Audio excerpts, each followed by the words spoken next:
I'm still having fun with microphones at the age of 52. I don't really think I'm going to explain why. Hello, everyone. It's Thomas here. A lot of notable happenings, shiftings, season changings, days going to night, week to week. And actually, here I am in my final day or two in this apartment room. And I'm going to be moving to another room in the same building, this building, the Laurel here in St. Louis, here in downtown St. Louis. I am moving to room 911.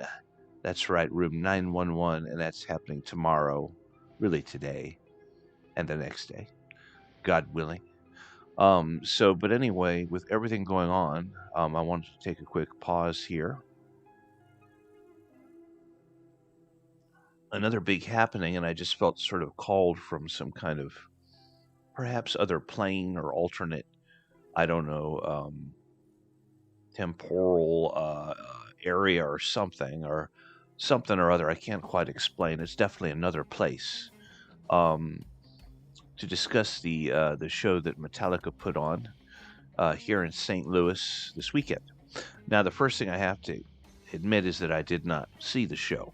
So there were two shows that they put on. Apparently, there was a playlist, and each show had a different set. So the first show started out with a number of songs, and then I believe that there were completely different songs in the second set.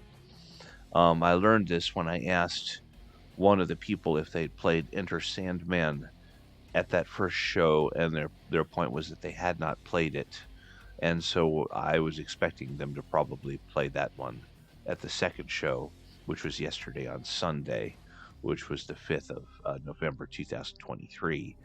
Of course, remembering our past friend, dear friend Mike Bavarsky, who was a great proponent of metal and initiated me to sort of the philosophy behind some of the harder metal music that is played and enjoyed by Metallica and bands like them.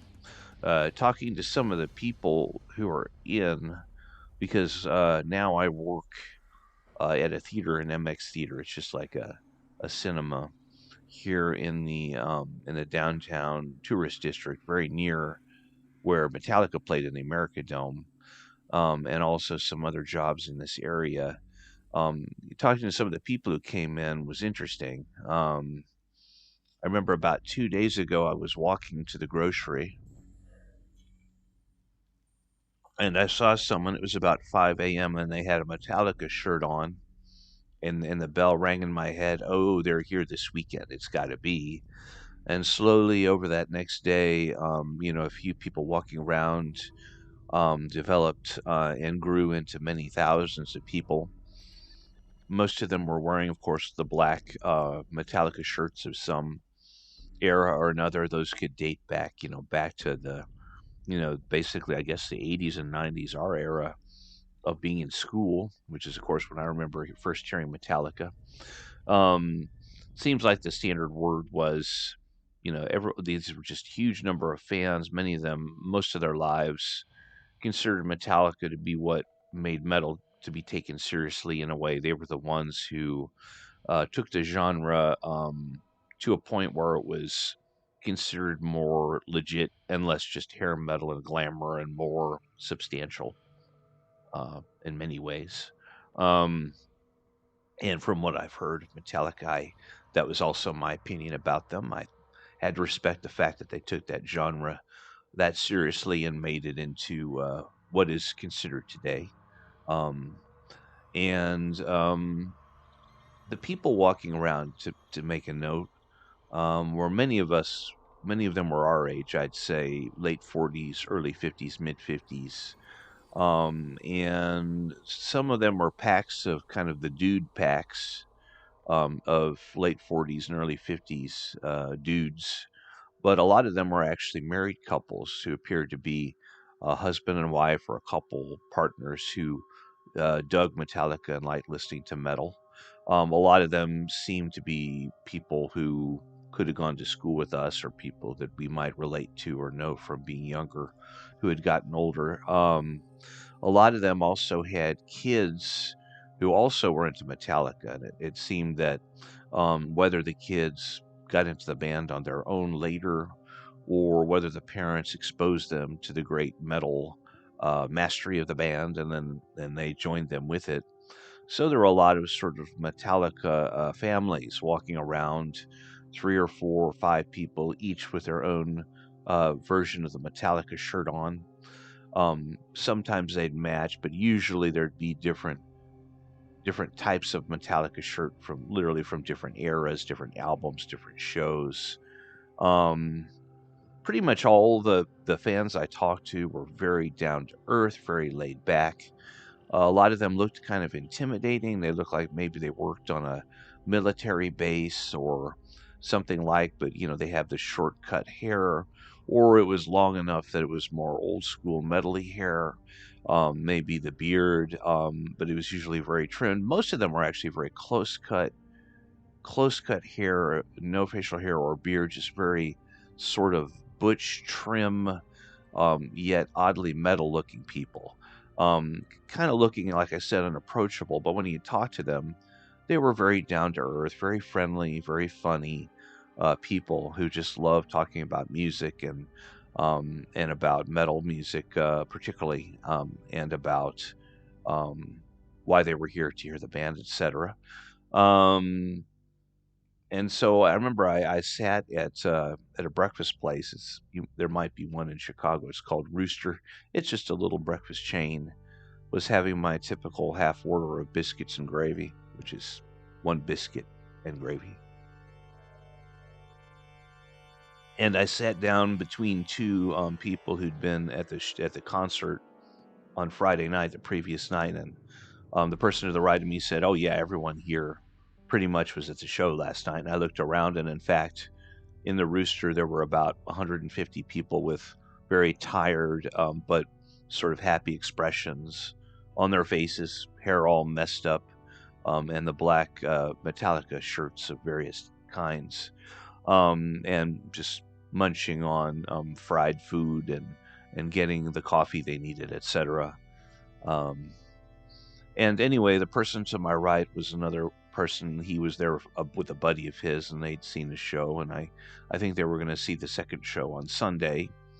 And I asked him how it was the first show, and he said one thing that surprised him was the new technology that was kind of updated. And I said, was there a light show? Was it digital? What was it? And he said, no, it was all the fruity vapes that he could smell. So all the new vaping of various substances, versions of THC, CBD, whatever, mixtures, Delta 8 or whatever people were inhaling.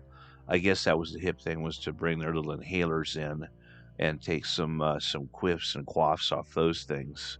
Um, and he said he missed the old days where there'd be a tremendous, almost palpable pot haze lingering around, like the after some World War II battle or something, or Lord of the Rings scene. But in this case, that haze was gone. There was a little lingering smell of pot, but basically just sort of this vaporous, synthetic fruity smell going around. But he said it didn't ruin the show, and they played really well. And so we just had a chat about the show. Apparently, it was quite an excellent show. Um, Luckily, I was happy. People did not seem disappointed in the show, or else it might have been dangerous. I mean, my apartment building where I live, the Laurel, is literally 50 yards from the America Dome. And the America Dome is where Metallica played both shows. So, I mean, it was right next to the show. And the theater is a block away. So, when people came down to see it, there was nowhere to go to eat. It was completely full of metal fans eating sandwiches, pizza, barbecue, and whatever food was available, drinking beer right and left and right, and center.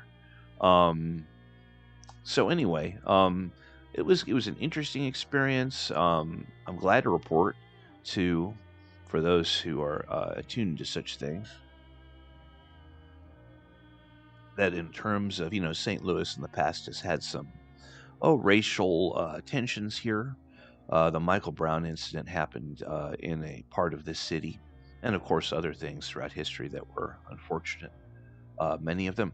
But there seemed very little strife on that note at all. People were very seemed hip to this topic, very affable. Again, I was really impressed by how mellow, peaceable, and cool everyone was, and noticed the lingering fruity vapor smell of the vapes, and wondered maybe had they helped as well, or actually it might have been that people really were kind of mellow and cool who were into metal, and by now they'd even gotten a little older and more mellow, and many of them had even gotten married or had partners and kids. All in all, just a very peaceful, smooth event and weekend that looked like it would be extremely edgy and violent, but in contrast to the music of the band, how it sounds, it really wasn't. It was more kind of lyrical and chill and very Gen X-y. And of course, I thought of Mike, and I thought, Mike was already kind of like these people. He was ahead of his time. I felt like he was already mellow and chill in many ways. I feel very much like he would have enjoyed seeing the shows, and that he would have fit in, of course, with the people who were hanging out here downtown in St. Louis. And so it was a kind of bittersweet thought to have, but I did think of our old friend and was just glad to report about just some strange feeling of passage into the chill days of fall, into the longer nights, the shorter days, the new room at 911, and the passing through of the great, great band Metallica with their two shows here in St. Louis. Thomas Park here will be putting more news up when it's ready to tell. Hope you all are doing well.